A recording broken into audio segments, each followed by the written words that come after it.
Bueno, hoy tenemos para conversar, porque esta es una conversación, a Emilio Archila. Yo creo que muchos, como dicen los campesinos, al menos lo distinguen, porque maestre, que usted fregó mucho durante 4 años, pues eso en la memoria va quedando.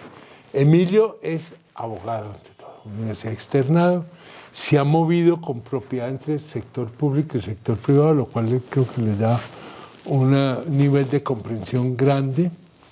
Y se ha acercado a la cosa pública. Yo recuerdo, Emilio por ahí era como asesor de Marta Lucía Ramírez en un tiempo, y entonces el Iván Duque le acabó encomendando una tarea fundamental, y era todo este tema de los acuerdos de paz, de la negociación, ¿sí? Yo hago una pregunta: ¿todo ese trabajo que ustedes hicieron fue en vano? ¿En qué quedó la paz? ¿En qué estamos? ¿Qué pasa ahí? Contanos, Emilio. Bueno, Juan, primero, muchas gracias, Juan, por esta invitación. Y yo diría lo siguiente: el trabajo que hicimos fue un trabajo del presidente Duque. Fue un trabajo de todo el gobierno del presidente Duque, y yo lo resumiría diciendo: cumplimos la tarea que nos correspondía. Los aspectos más poderosos que tiene, si no el más poderoso que tiene el acuerdo de paz que logró el presidente Santos, era que se trabaje durante 20 años seguidos en los temas. Y en eso, Manuel, es un tema casi aritmético. En políticas públicas, 4 y 4 y 4 y 4 no es 16, es 4 veces 4. Entonces, si un gobierno trabaja y el siguiente abandona lo que se está haciendo y empieza de nuevo, y el siguiente abandona lo que se está haciendo y empieza de nuevo, y el otro no hace lo mismo, fracasamos. Claro, de cero, sí. Para trabajar y favorecer a las víctimas, lograr la reincorporación, lograr la sustitución de cultivos de coca, avanzar en los planes de desarrollo con enfoque territorial y todos los frentes de la reforma rural integral, se necesita trabajar durante esos 20 años, 16 años seguidos. Nosotros lo hicimos y dejamos las planeaciones hechas para que en cada uno de los frentes se pudiera tomar donde dejamos y seguir hacia adelante. Así que yo creo que no solo por los avances que se lograron en la implementación, que son fenomenales, sino por haber hecho la tarea juiciosa de dejar la planeación, es un trabajo que está ahí para que en algún momento el país lo recoja.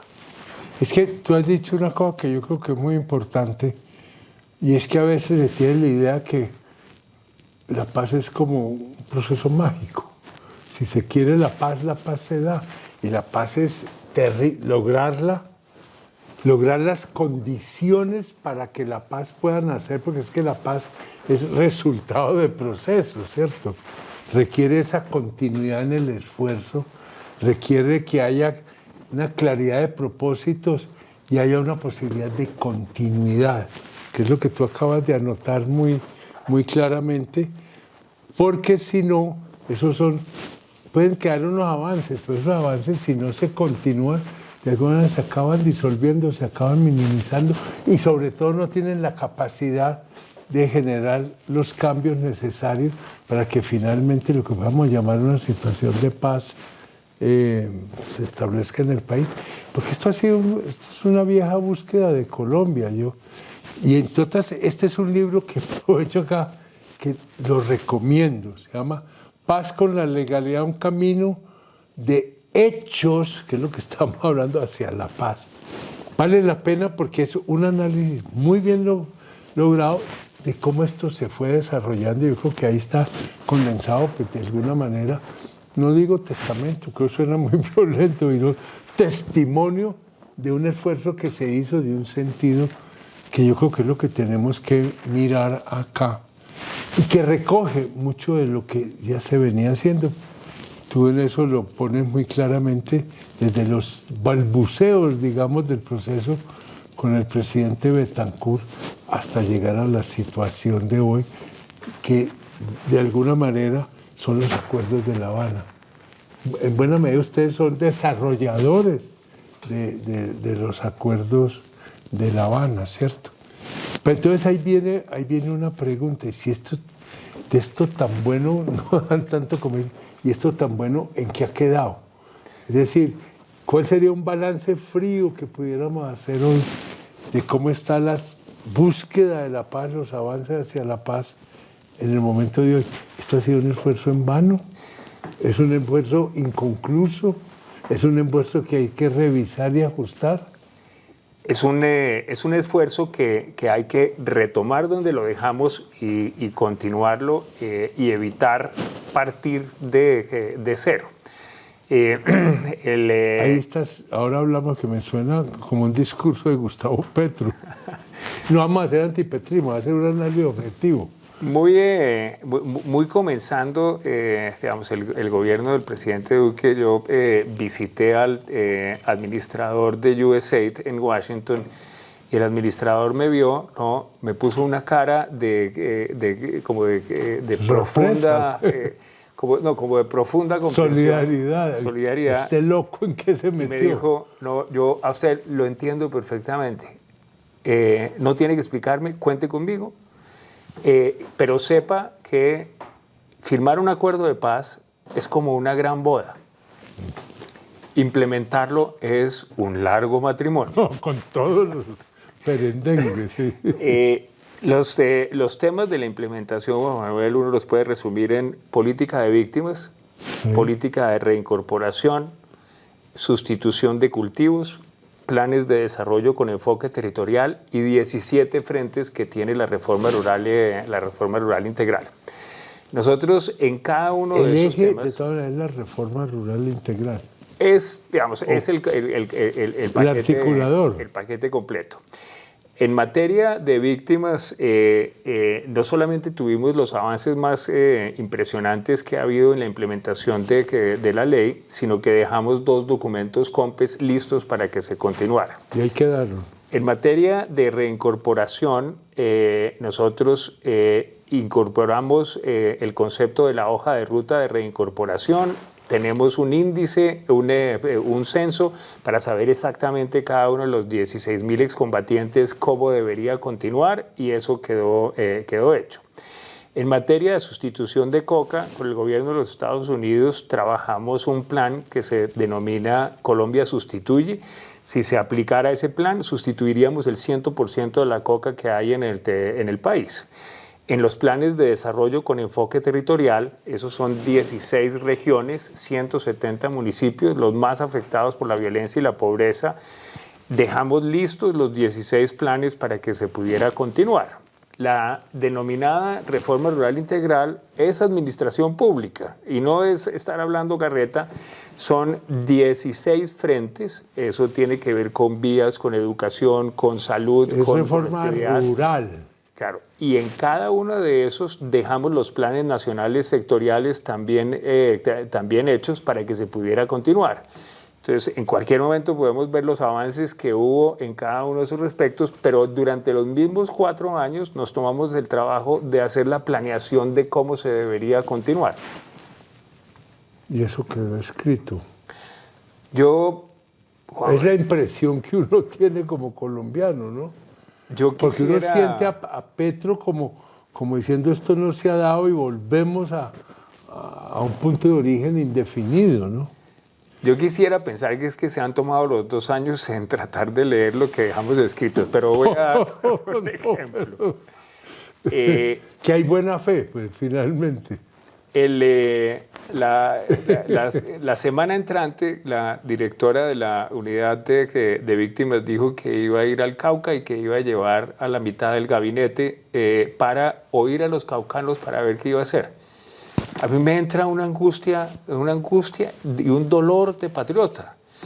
En el Cauca, Juan Manuel, el departamento del Cauca suscribió el PEDET como su política de largo plazo. Sí. Todos los municipios que estaban suscribieron el PEDET como su política de largo plazo. El Cauca tiene un documento en donde establece los PDET son los planes de desarrollo con enfoque territorial. No, porque puede haber alguien que diga de qué planes está de desarrollo hablando. con enfoque territorial.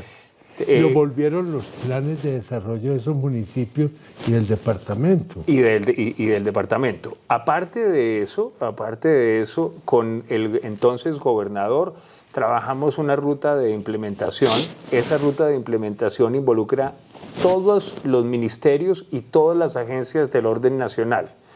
Cada uno de esos cogió lo que le correspondía dentro de su plan sectorial, el de vías, el de educación, y dijo, en el Cauca lo que tenemos que hacer es esto, y ese no es en abstracto, es año a año de dónde salen los recursos, cómo viene cada uno de esos.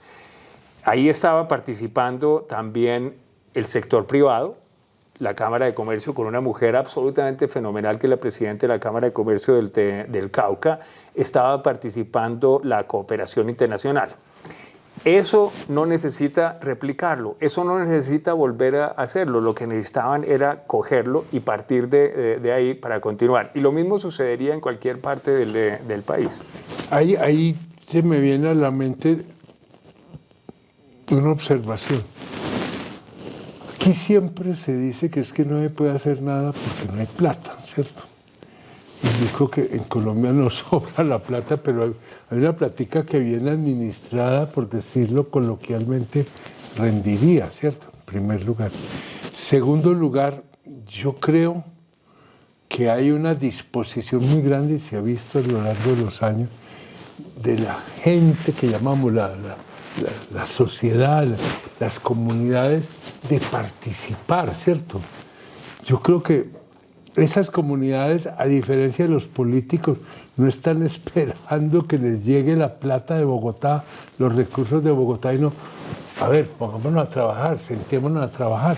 Yo creo que hay una experiencia que para mí es fundamental y que de alguna manera es un punto de ruptura, de cambio, que ha ido generando todo esto que después se dio, que fue la experiencia del Plan Nacional de Rehabilitación. No podemos entrar ahora porque habría que hacer otro programa sobre eso, pero en donde las comunidades, con apoyo estatal, pueden empezar a definir unos derroteros, unas prioridades y actuar. Nos falta el tercer elemento que yo creo que es el que de alguna manera nos tira todo esto, y son los sectores políticos. Los sectores políticos, está esta tierra, está esta plata, están nuestros recursos, está esta gente, y llegan y empiezan a controlarlos. ¿Tú no crees que ahí tenemos un problema muy serio que no se va a resolver de un día para otro? Y es en el fondo una crisis de la política que tiene que jugar en esto un papel, ¿o estoy exagerando? Sí. ¿Sí exagerando? Sí está exagerando. Me gusta eso. Me gusta eso. Porque, digamos, está ahí, es un problema, pero es un problema superable. ¿Cómo? Ese sí sería... Y es el gran debate sobre la implementación de los acuerdos estaba financiado o no, es un debate politiquero. Sí. Y es un debate politiquero porque obvio que no. Firmar un acuerdo en La Habana no produce ni un solo peso. No. Incorporarlo en la Constitución no produce ni un solo peso. Luego, lo que recibimos nosotros con el presidente Duque era la misión de hacer las planeaciones, ejecutar y obviamente conseguir la plata. Yo no me puse a lloriquear que era que no me habían dejado plata, me puse en la tarea de conseguir la plata. ¿Cómo lo hicimos? Hicimos el marcador presupuestal. Eso quiere decir que en el Plan Nacional de Desarrollo definimos que en cada ministerio, en cada agencia del orden nacional, tenía que identificarse qué le tocaba hacer para cumplir con los acuerdos.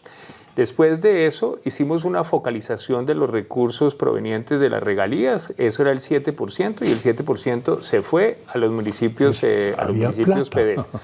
Hablamos con la cooperación internacional para que en lugar de estar haciendo muchas cosas en lo que fuera implementación de los acuerdos, lo focalizara en las prioridades que estaba dando el gobierno. ¿Y la comunidad internacional y la cooperación estuvo de acuerdo? Estuvieron completamente de acuerdo y entusiasmados con hacerlo. Además. Y trabajamos con el sector privado con mecanismos como uno que venía de la administración Santos, pero nosotros lo focalizamos, que es obras por impuestos. Eso quiso decir que tuvimos el presupuesto más grande que nunca había habido para reparaciones individuales y colectivas de las víctimas. Eso quiso decir que entidades como la Unión Europea incorporaron su apoyo para ir a apoyar el proceso de reincorporación dentro del presupuesto de la Agencia de Reincorporación. Eso quiso decir, Juan Manuel, que logramos 100.000 familias, 400.000 colombianos que tomaron la decisión de sustituir la coca, darles el apoyo para que prácticamente ninguna se hubiera salido.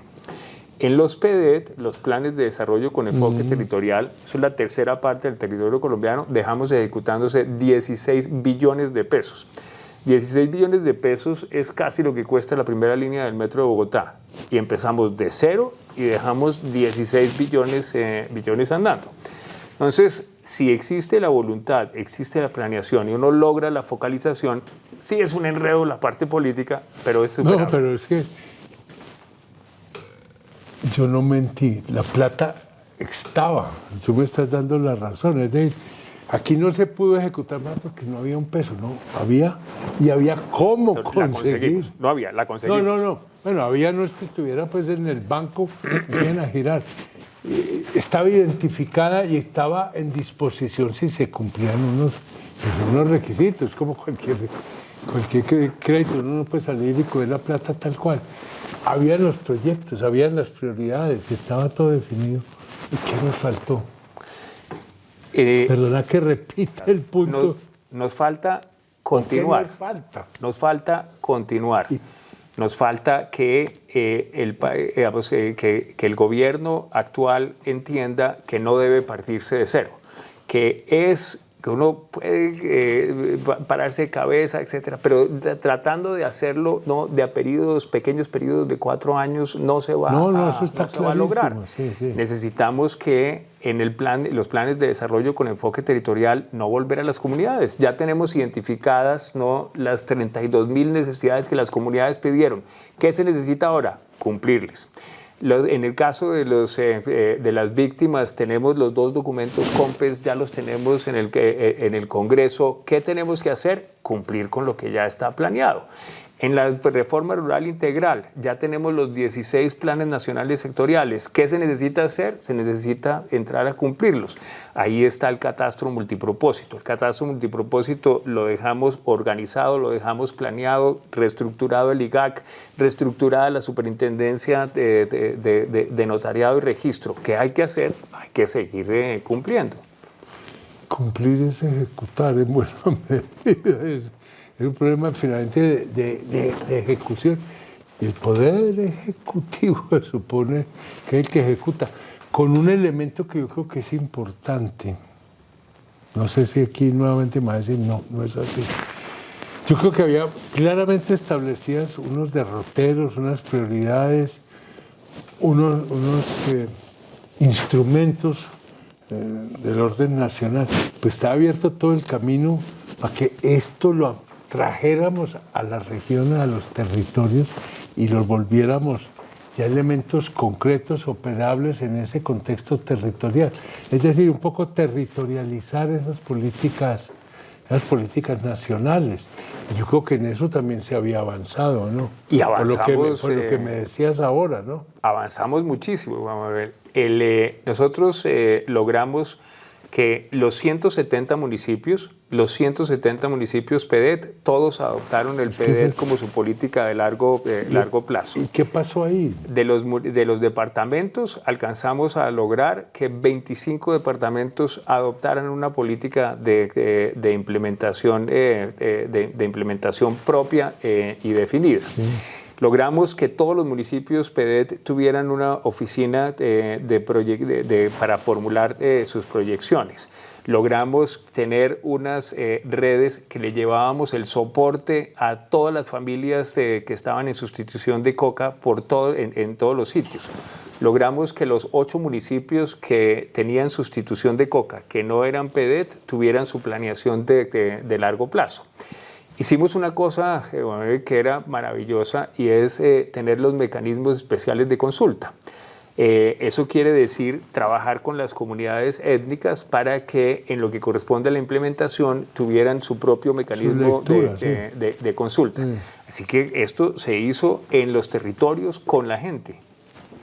Y eso quedó, y no ha habido como reacción, protesta de las comunidades. Oiga, esto que acordamos, que esto quedó en ceros, o tratan de presentar un proyecto alternativo, decir, no, esto no es, ahora hagamos esto otro. ¿Qué pasa ahí? Digamos, yo creo que la falta de continuidad es gravísima. Y genera como un desaliento en las comunidades, ¿o qué? Desafortunadamente es muy difícil entenderlo, digamos, porque si a uno viene y le preguntan qué quiere hoy, uno dice qué quiere. Si vienen y le preguntan mañana qué quiere, vuelve y dice algo. Ya lo dije, sí, repito. O dice algo nuevo, parecido. Y al tercer día, y al cuarto día, y al quinto día. Solamente no pasa posiblemente un mes cuando uno se dice, pero hermano, deje de preguntarme. Ya sabes lo que quiero y puedo. Pero cuando pasa eso, ese mes ya se fue y ese mes no vuelve. Claro. Y genera un desgaste. Pero además, no solamente eso, Juan Manuel, sino que, y en este caso no es retórico, la implementación de los acuerdos es la única oportunidad que tiene el país de hacerlo. Y voy a explicar. Estoy de acuerdo pues, con él. No solamente por la fuerza política que tiene, no solamente por el hecho de que quedó, digamos, el respaldo internacional que tiene ese proceso de paz, sino porque constitucionalmente así quedó previsto. Que eso está amarrado. Entonces, en la medida en que constitucionalmente estaba así previsto, cada presidente debería constitucionalmente partir de donde inició, de donde terminó el anterior. Y eso legalmente no ocurre con ninguna otra política pública. Clarísimo. Una pregunta que me ha rondado, se me estaba quedando y aquí me volvió a caer, es todo el tema del narcotráfico. Sí, porque de alguna manera estas políticas yo creo que tienen, ya lo tocamos ahora tangencialmente, y tú me dijiste un momentico que no es tan drástico como usted lo plantea, pero de todas maneras fueron políticas que en sus concepciones iniciales, porque esto no nació ayer, ¿cierto? Esto viene por lo menos desde los años 80, ¿cierto? Estaba muy ligado a resolver un problema político de conflicto armado, ¿sí? Donde el narcotráfico estaba, pero no tenía la importancia, la relevancia, el reconocimiento que después tuvo, ¿cierto? Y yo viendo estas cosas no puedo dejar de pensar que todavía estamos muy amarrados en esa visión de que esto era un conflicto social, político, territorial, con unas raíces de guerra revolucionaria, por llamarlo de alguna manera fuerte, cuando resulta que esto se fue transformando en un tema delincuencial de narcotráfico y todo lo que a él está asociado. Ese narcotráfico aquí, ¿cómo queda acomodado o está apenas subentendido? No lo veo claro. Digamos, la tipología de las violencias en Colombia desde Guadalupe Salcedo sí. Ha sido básicamente la misma.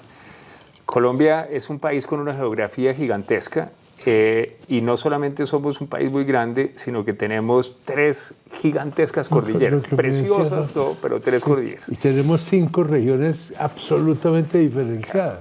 Pero además tenemos agua por todas partes. Sí. Eso hace que tengamos y siempre vayamos a tener unas zonas, ¿no?, que son muy dispersas, entendiendo por dispersión, ¿no?, aquellas zonas en donde uno se demora más de 5 horas en llegar a un casco urbano. Si a eso uno le suma, Manuel, la selva, eso crea la particularidad de que los zampones, algunos con ideales, otros sin ideales, pero no, los que son criminales, los violentos, pueden capturar territorios del Estado. Además, donde hay un Estado muy ausente en muchos de ellos. Para poder lograr que eso deje de suceder, hay que llevar el Estado allá. Pero para poder llevar el Estado allá, tenemos que volver a entender cuál es la magnitud de lo que estamos hablando. Entonces, construir una de las carreteras que dejamos andando en el Catatumbo, ¿no?, de $500 millones, de $1 billón de pesos, eso se demora 7 años. Hacer la interconexión de todos los municipios PDET del Pacífico, ¿no?, eso es una inversión de $450 mil millones de pesos, este es un proyecto de 6 años. Estamos hablando de 2 proyectos. Entonces, para poder llegar al Estado, ¿no?, necesitamos trabajar esos 20 años continuos y después de eso tenemos que tener la convicción de que ese no es un problema ni económico ni social solamente, lo son, pero no solamente, sino es un problema de seguridad nacional. Entonces, nuevamente, ¿no?, uno puede coger el proyecto del presidente Betancur, uno puede coger el DRI, uno puede coger el proyecto del presidente Barco, el de Gaviria, cualquiera de esos, y todos son muy parecidos. Sí. ¿Qué es lo que pasa? ¿No? Que no tienen tiempo, no alcanza el tiempo. Necesitamos trabajar de manera que esto no es milagroso, esto no es... Pues esto es... Samantha se acuerda que movía la nariz y pum, pasaban las cosas. Entonces, una vez que logremos esa implementación, vamos a ahuyentar el narcotráfico, vamos a aumentar la minería ilegal, el contrabando. Eso lo que lo espanta es llegar con las carreteras. Yo creo que aquí en el fondo, la madre de todos los problemas nuestros, voy a exagerar como toda exageración, es una ausencia de Estado en regiones críticas de Colombia. En el fondo es no solamente fortalecer el Estado y no garantizar que sea realmente un Estado nacional, porque si no se van generando paraestatalidades de muy diferente origen que tienen la capacidad de controlar, de intimidar, que tienen recursos para que esas regiones y esas comunidades dependan. Necesitamos que el Estado llegue allí con todos estos programas, independientemente si es una zona bajo narcotráfico o todavía una zona bajo control guerrillero, ¿cierto? Claro, y para eso, nuevamente, hay que volver a la continuidad. Entonces, nosotros logramos son los 20 años. Tener la justicia y financiar la justicia transicional. Nosotros financiamos la JEP, financiamos la unidad de búsqueda de desaparecidos, financiamos y mantuvimos sin tocar para nada la Comisión de la Verdad. Dejamos los 2 documentos COMPES para que no fuera suficiente los 2 millones de víctimas que logramos sacar del periodo de vulnerabilidad, sino poder trabajar sistemáticamente. Los 16.000 excombatientes de las FARC, Manuel, se mantuvieron dentro del proceso. Y se mantuvieron dentro del proceso y hoy en día ese es un proceso de reincorporación absolutamente exitoso. La semana pasada en el Cauca estaba el gobierno entregando las casas que les estábamos dando a los excombatientes, las primeras casas que tenían. Estas son gente que ya tiene inclusive vivienda, casi todos tienen sus proyectos productivos, tienen la empleabilidad, están en el sistema de seguridad social. En materia de desarrollo de los PDET, ¿no?, como mencionaba, 16 billones de pesos es una cosa absolutamente fenomenal. Y lo mismo ocurre con los 16 planes nacionales sectoriales. ¿Qué se precisa? Se precisa hacer el reconocimiento de que eso está ahí y poderlo continuar. Una vez que uno haga eso, el tipo de ampones siempre va a haber, pues que eso pero sí. Van a ser los que son... Pero va a ser el Estado el que manda la parada y no los ampones los que mandan la parada. Es que yo creo que ese es parte del punto grande que tenemos. Esto finalmente es garantizar. Hay una frase que yo cito mucho, perdón que parece así en seco, que me vino a la cabeza, que yo cito mucho de Luis Carlos Galán, ¿sí? Él decía, en algún contexto, no se les sabría decir exactamente cuál, él decía, en Colombia hay más territorio, más geografía que Estado, y hay más sociedad que Estado. Es decir, son territorios donde están las comunidades, donde están organizadas las comunidades, pero que están en un alto grado inermes porque el Estado sigue sin poder llegar completamente allí. Muchas gracias, Juan Manuel. Afortunadamente sí tenemos la colombianidad, tenemos la fe en nuestro país, tenemos una generación pujante, tenemos líderes por todas partes, de todos los tamaños, y tenemos la ilusión y el amor por seguir trabajando por el país. Y este país es capaz de resolver problemas. Ya lo ha hecho, ¿por qué se va a enredar acá? No sé, preguntas sin respuesta y todos tenemos que confeccionar nuestra respuesta. Gracias. Muchas gracias a usted.